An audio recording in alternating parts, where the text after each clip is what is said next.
दोस्तों इस वीडियो में हम बात करेंगे दीपक नाइट्राइट की। ऑलमोस्ट इसने 10% का मूव दिया है।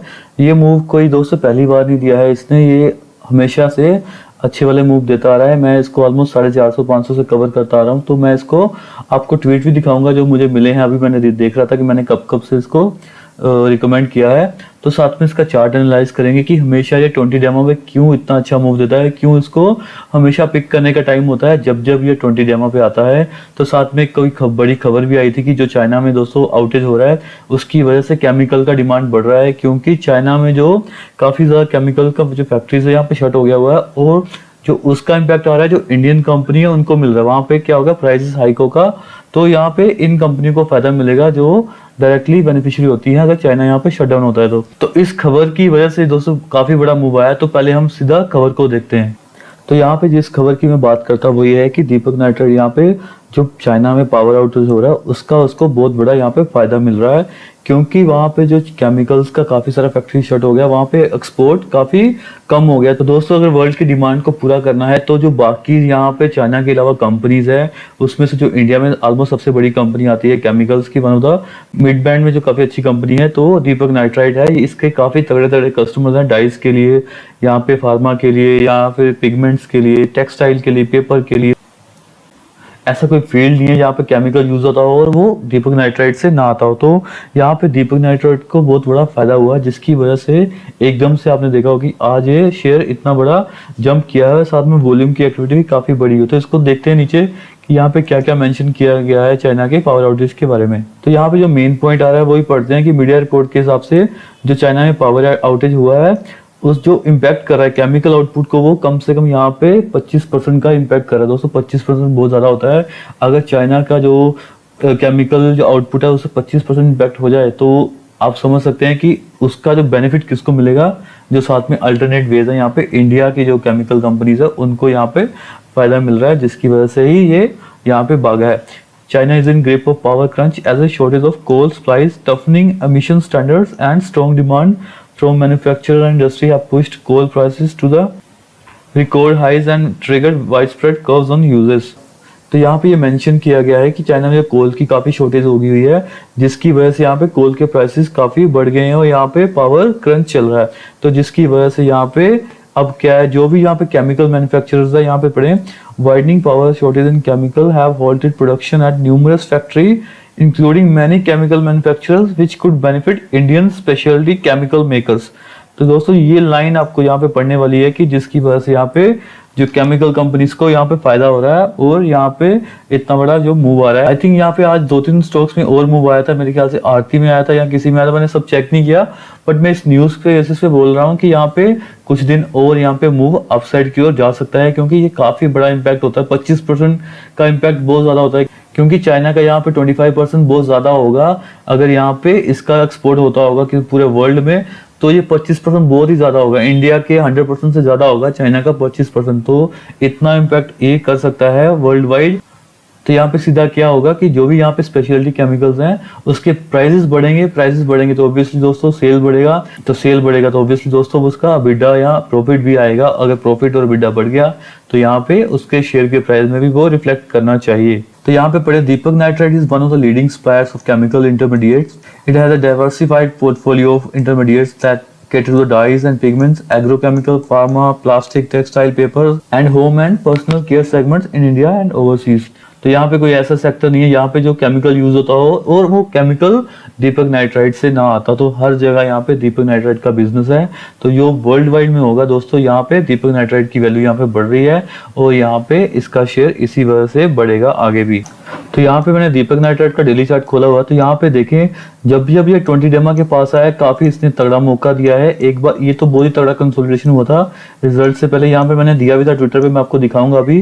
फिर यहाँ पे आया मौका, फिर यहाँ पे मौका आया। अब रिसेंटली कल ही मौका, फ्राइडे को मौका था, आज सुबह भी मौका था। वो मौका मैंने भी मिस किया है, शायद मैंने ये चार्ट देखा नहीं था, बट हाँ ये वाले मैंने 2-3 मैंने आपको बताए थे पहले ट्विटर पे, मैंने खुद भी लिए थे यहाँ पे। तो यहाँ पे जो हमेशा देखा कि दीपक नाइट्राइट यहाँ पे बहुत तगड़े मौके देता है।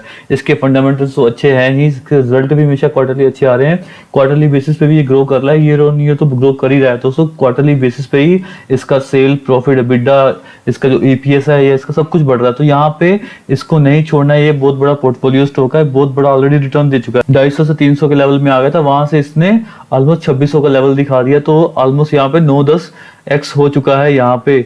अगर इसको मैं यहाँ पे जूम करूँ तो यहाँ पे देखिए बहुत तगड़ा ब्रेकआउट दिया है, वॉल्यूम भी अच्छा हुआ है। ये देखिए ये वाला जो लेवल था इसका 2500 का, इसने बहुत अच्छे से क्रॉस किया है इसको।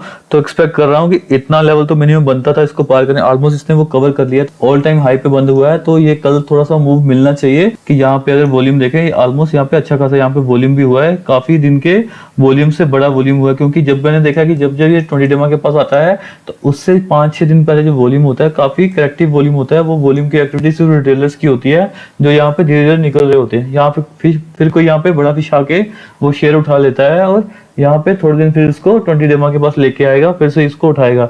तो यहाँ पे जो इमीडिएट टारगेट बन रहा है 250 से 250 के टारगेट आने चाहिए कल परसों के बीच में, उसके बाद यहाँ पे थोड़ा सा करेक्टिव मूव ले सकता है। बट जिस हिसाब से आज मूव किया है तो यहाँ पे इसका जो नेक्स्ट मूव देखना होगा, कल इसका वॉल्यूम चेक करना होगा, उसके बाद इसका हम नेक्स्ट मूव का गेस कर पाएंगे। तो यहाँ पे अगर हम दीपक नाइट्राइट के मार्केट शेयर की बात करें तो यहाँ पे इसका जो दाजा में शेयर दोस्तों, ये डायोमिनो कुछ केमिकल होता है जो ऑप्टिकल ब्राइटनिंग के लिए यूज होता है, वो 12% का है। उसके बाद यहाँ पे ये 80% मार्केट शेयर है इसका सोडियम नाइट्राइट में पूरे इंडिया में। तो आप समझ सकते हैं कि कितना बड़ा प्लेयर है। 80% अगर किसी का मार्केट शेयर हो तो वो कंपनी क्या कर रही होगी। इसके बाद एक ऑप्टिकल ब्राइटनिंग एजेंट होता है जो यहाँ पे डायमिनो केमिकल से थोड़ा सा डिफरेंट होता है, उसका मार्केट शेयर यहाँ पे 75% है। और बाकी यहाँ पे फ्यूल एडिटिव्स है, उसका मार्केट शेयर भी यहाँ पे 75% है। मैं आपको यहाँ पे दिखाऊं जिसका भी प्रेजेंटेशन देते हैं लोग, तो यहाँ पे देखिए, in basic chemical the group is the largest player in India for supplying sodium nitrite, market share 80%, fuel additive 75% and nitrotoluene is 50%. Its market position is PP business, market share of 75% in optical brightening agent is supported by the large capacity and integrated operation, backward integration to diamino-stilbene disulphonic acid. तो दाजा को दोस्तों ये बोलते हैं, डायोमिन कुछ chemical होता है। तो अगर हम इसका रेवेन्यू देखें तो कहाँ से ये पैसा जनरेट करता है दीपक नाइट्राइट, तो जो 58% यहाँ पे इसको पैसा आ रहा है वो फिनोलिक्स प्रोडक्ट से आ रहा है। उसके बाद यहाँ पे बेसिक कुछ केमिकल्स हैं 17%, फिर फाइन केमिकल है 17%, उसके बाद जो परफॉर्मेंस प्रोडक्ट है वो 7% के आसपास है। तो यहाँ पे अगर यहाँ पे दोस्तों कभी भी खबर आए कि फिनोलिक्स के कुछ जो प्रोडक्ट्स हैं उनके यहाँ प्राइसेस बढ़ रहे हैं, तो क्या करेंगे आप, यहाँ पे दीपक नाइट्राइट समझ लो कि यहाँ पे बढ़ेगा, क्योंकि उसका जो रेवेन्यू आता है वो ऑलमोस्ट यहाँ पे 58% आता है। तो अगर आधे से ज्यादा रेवेन्यू फिनोलिक्स से आता है, तो अगर प्रोडक्ट के प्राइसेस बढ़ेंगे फिनोलिक्स के, तो समझ लेना कि इसके जो सेल्स की वैल्यू बढ़ेगी और वहां पे इसको अच्छा प्रॉफिट होगा।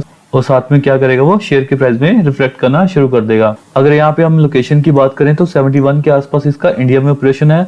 तो यहाँ पे जो 13.4 जो इसका बिजनेस परसेंटेज है वो है यूरोप में, फिर एशिया में बाकी आई थिंक ये चाइना और बाकी जगह पे इसका 10% का बिजनेस है, और यूएसए में 4.4 का जो बिजनेस है। तो यहाँ पे जो दोस्तों रेवेन्यू की बात हो रही है कि इसका जो रेवेन्यू है कहाँ कहाँ से आता है। जो ऑपरेटिंग प्रॉफिट की बात करूँ तो कौन कौन से प्रोडक्ट से कितना ऑपरेटिंग प्रॉफिट आता है, तो यहाँ पे देखिए जो फिनोलिक्स के यहाँ पे 58% इसका रेवेन्यू था, जो टोटल रेवेन्यू आता है, बट उसमें जो ऑपरेटिंग प्रॉफिट होता है वो यहाँ पे 53% आता है। तो जितना रेवेन्यू है उससे कम यहाँ पे ऑपरेटिंग प्रॉफिट है। बट यहाँ अभी भी यहाँ पे क्या है, जो कंपनी का लार्ज जो चंक जो पैसा आता है वो फिनोलिक्स प्रोडक्ट से ही आता है।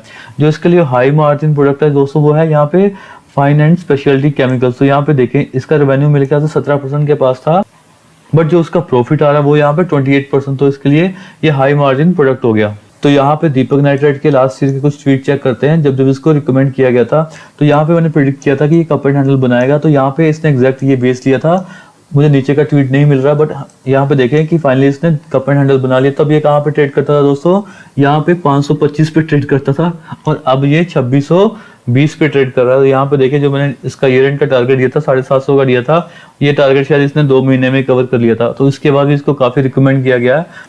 तो यहाँ पे देखिए 3 महीने पहले एक ट्वीट किया गया था, यहाँ पे जब ये 1723 पे चल रहा था, काफी अच्छा इसने कंसोलिडेटेड लगा दिया था। मैंने आपको चार्ट पे भी दिखाया कि ये वाला जोन था, काफी इसने कंसोलिडेट किया था, 20 डेमा के पास था। और यहाँ पे देखिए सिमिलर इसने पीछे के लेवल पे भी काफी अच्छा अप मूव दिया। तो यहाँ पे इसने अच्छा खासा अप मूव दिया था, क्योंकि यहाँ पे रिजल्ट आने वाला था, उससे पहले इसने बहुत तगड़ा मूव दे दिया यहाँ पे पार करते ही। तो ये अच्छा खासा मैंने यहाँ पे बोलता है एक्सपेक्टिंग टारगेट ऑफ 2000 एंड यहाँ मैंने 2200 लिखना था। यहाँ पे देखिए मैंने नीचे लिखा भी था शायद, हाँ टारगेट 2000 एंड 2200।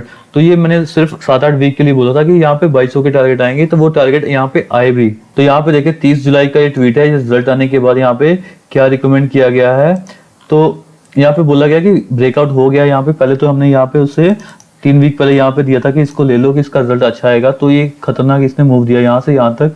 फिर यहाँ पे जब इसका रिजल्ट आ गया तब मैंने क्या बोला था कि ये ब्रेकआउट हो चुका है, ये वाला जोन, ये जोन शायद आपको मुश्किल मिले, बट हाँ अगर आपको 1960 से लेके 80 से मिले तो उसको क्या करना, आपने ऐड करना है रिटेस्ट होने पे। तो यहाँ पे हंट करना है इसको।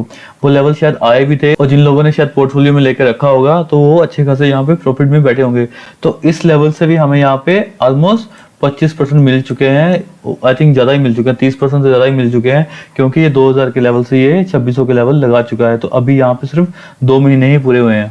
तो यहाँ पे दीपक नाइट्राइट बहुत बड़ा मल्टीबैगर साबित हुआ, बिल्कुल एक परफेक्ट पोर्टफोलियो कैंडिडेट है। बट आपको यहाँ पे लेने का चांस भी मिलता है। अब यहाँ पे थोड़ा सा वेट करें, जब नेक्स्ट थोड़ा सा यहाँ पे करेक्शन आएगा 20 डेमा के पास, तो वहां पे आप ऐड कर सकते हैं। अभी भी इतना महंगा नहीं है, तो इसका जो प्राइस टू अर्निंग अभी भी 36 है। मैंने देखा है कि कुछ स्टॉक्स का इतना अच्छा कंपनी भी नहीं है, बट यहाँ पे 60-70 का प्राइस टू अर्निंग भी होता है। तो यहाँ पे बहुत सही है, क्योंकि आरओसी यहाँ पे देखें 40% के पास दीपक नाइट्राइट का आरओसी है। अगर यहाँ पे कंपनी को आप 1000 रुपये देते हैं तो अगले साल क्या करती है कंपनी, वहां पे आपको 40% एक्स्ट्रा रिटर्न बना के देती है, अगर किसी बिजनेस में वो पैसा लगाती है। तो यहाँ पे बहुत ही सही एफिशिएंसी है दीपक नाइट्राइट की। क्वार्टरली और इसका एनुअल रिजल्ट देखेंगे तो आपको पता चलेगा कि कितना ये कंसिस्टेंट कंपनी है जो लगातार अच्छे रिजल्ट देती आ रही। तो यहाँ पे देखिए, अगर मैं 2018 के सितंबर क्वार्टर से लेके चलूं तो यहाँ पे सेल के नंबर लगातार बढ़ते जा रहे हैं। बट आपको पता है कि यहाँ पे क्या हुआ था, कोविड आ गया था। यहाँ पे क्या एक परफेक्ट मौका था, जब भी कभी अच्छी कंपनी में, आपको हमेशा बोला है कि किसी वजह से गिरावट आए तो वहां पे क्या करना, आपको बाय ही करना है। कोई कंपनी का 1-2 क्वार्टर खराब हो सकता है, कोई अच्छी कंपनी होती है, अच्छी मैनेजमेंट होती है, तो वहां पे बहुत ही तगड़ा चांस होता है, वो हमें मिस नहीं करना। बट उस टाइम पे शायद सब लोगों के पैसे डूब गए थे, तो बहुत लोगों को यहाँ पे चांस नहीं मिला। बट धीरे धीरे करके इसने क्या किया, अपने नंबर्स बढ़ाए हैं। अब इसकी सेल जो है क्वार्टरली ऑल टाइम हाई के पास पहुंच गई है। तो इसका जो ऑपरेटिंग प्रॉफिट है वो भी यहाँ पे ऑल टाइम हाई के पास है। जो लास्ट का क्वार्टर था उसमें भी यहाँ पे कोविड काफी हिट हुआ था, बट इसकी सेल के नंबर देखें दोस्तों, इसके सेल के नंबर फिर भी बढ़ के आया। अप्रैल और मई में काफी तगड़ा यहाँ पे लॉकडाउन भी लग गया था, यहाँ पे जब सेकंड वेव आया था तब भी इसने बहुत तगड़ा यहाँ पे रिटर्न दिया था। और यहाँ पे 30% के इसने ऑपरेटिंग प्रॉफिट मार्जिन दिखाए थे। तो अगर इसका प्रॉफिट देखेंगे, यहाँ पे देखें 38 करोड़ से प्रॉफिट कहाँ पहुंच गया कंपनी का, 405 करोड़ पे प्रॉफिट पहुंच गया। तो यहाँ से शेयर क्या हो गया होगा, 10 गुना तो हो गया होगा। अगर किसी कंपनी का प्रॉफिट 10 गुना हो गया तो आप समझ लें कि वो शेयर भी मिनिमम 10 गुना तो होगा ही होगा। तो यहाँ पे किसी मल्टीबैगर को आइडेंटिफाई करना थोड़ा मुश्किल नहीं है, बस ये है कि थोड़ा सा होल्ड करना पड़ता है और हर क्वार्टरली इसके नंबर्स आपको देखने पड़ते हैं। तो जब भी आपको मौका मिले कि कंपनी के 5-6 क्वार्टर पहले अच्छे थे, उसके बाद एक क्वार्टर आ गया ऐसा जिसमें थोड़ी रीजन की वजह से कुछ खराब हो गया, तो वहां पे क्या होगा कि कंपनी का शेयर आपको 30-40% डिस्काउंट पे मिलता है। तो वहां पे एक परफेक्ट मौका होता है बाय करने का। तो ये कंपनी मल्टीबैगर है, ये बनी रहेगी। अगर ऐसा ही यहाँ पे परफॉर्मेंस चलता रहा तो मेरे ख्याल से अब तो इसका काफी तगड़ा होल्ड हो गया, ये धीरे धीरे लार्ज कैप बनेगी और शायद ये कभी ना कभी निफ्टी में भी आएगी दोस्तों। तो दोस्तों ये था मेरा एनालिसिस दीपक नाइट्राइट पे। यहाँ पे देखें इतना तगड़ा जो ब्रेकआउट आया, यहाँ पे एग्जैक्टली 20 डेमा पे आया है, जो मेरा बार बार आपको बोलता हूँ कि 20 डेमा बहुत जरूरी है आपके चार्ट में होना। तो वॉल्यूम भी सारा अगर लगा लें तो और कुछ देखने की आपको जरूरत नहीं पड़ेगी। तो अब जो नया बेस बनेगा वो 2500 का बेस बन गया है, तो यहाँ से ऊपर ही रहना चाहिए। अगर आपको मौका कभी मिले बाद में तो मेरे ख्याल से धीरे धीरे करके ये 20 डेमा के पास आएगा, तो शायद आपको वहां पे मौका मिलेगा। बट कल आपको शायद मौका ना मिले और यहाँ पे शायद ऊपर ही खुले, जिस हिसाब से आज की वॉल्यूम एक्टिविटी है। और यहाँ पे न्यूज चल रहा है कि चाइना वाला जो मैंने आपको समझाया। तो दोस्तों अगर आपको ये वीडियो अच्छा लगे तो प्लीज लाइक और शेयर कर दें और चैनल को सब्सक्राइब कर लें। Thank you.